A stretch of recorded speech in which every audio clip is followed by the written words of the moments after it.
Good evening, everyone. Another sensational night for high school football. I believe it had the best card of the season so far. Let's get right to the highlights. Rockin' and rollin' with Brady Labor at the pit. Elder has his 12th man, but Moeller came with plenty of backers as well. Moeller quarterback Gus Ragland finds Dean Meyer out of the flat. That was planned well. He's able to take it to the end zone, and Moeller had a 21-7 lead on the road at halftime.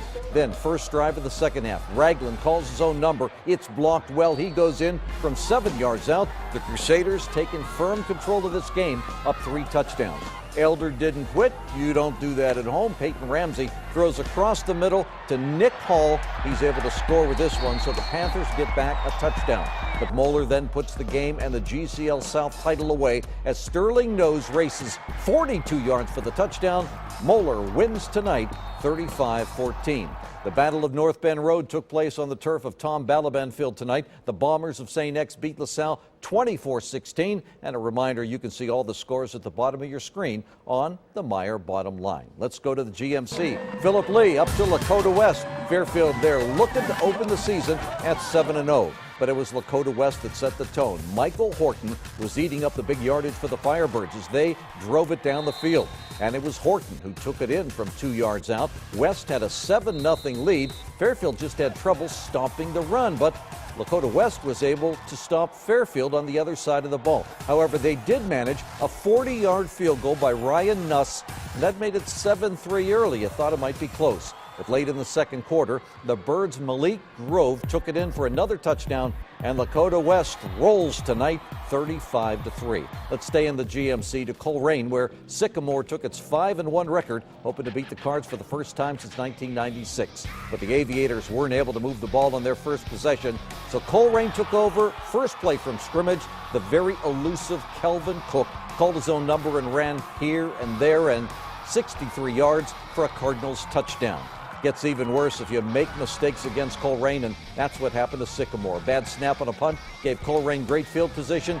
Cook finished this drive with a 5-yard scoring pass to DeShante Jones. 16-0 for the Cards. The baby powder is how they celebrate. And then Greg Simpson, nice player for Sycamore. First, he had a 40-yard run that led to that 7-yard score off the right side by Solomon McMullen. It was 16-7. Colerain came right back. Cook with his second touchdown pass of the game to Deton Smith-Moore. Colerain wins it tonight 40-22. Finally, this was a bit astonishing. Oak Hills led Princeton 41-19 at the half, and this little guy wanted more. On the first play from scrimmage in the second half, Oak Hills got a big pass play. Then Jason Walters followed it up with that nice cutback. The Highlanders are plundering the Vikings 44-19. Just continued to increase. The Vikings couldn't do anything on their next possession when they punted. Walters again. He returned it 51 yards to the house, and the route continued.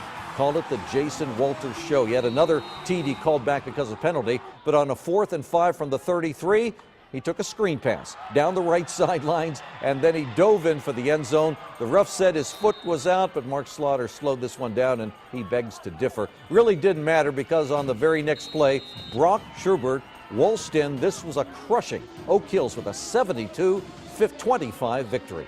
Let's take a breather. A lot more high school football still to come, including a battle tonight that was in Forest Park. 2 undefeateds. Loveland against Winton Woods. Highlights are coming your way in a moment. We're back in a minute, but let's go to break with the Colerain High School Marching Band.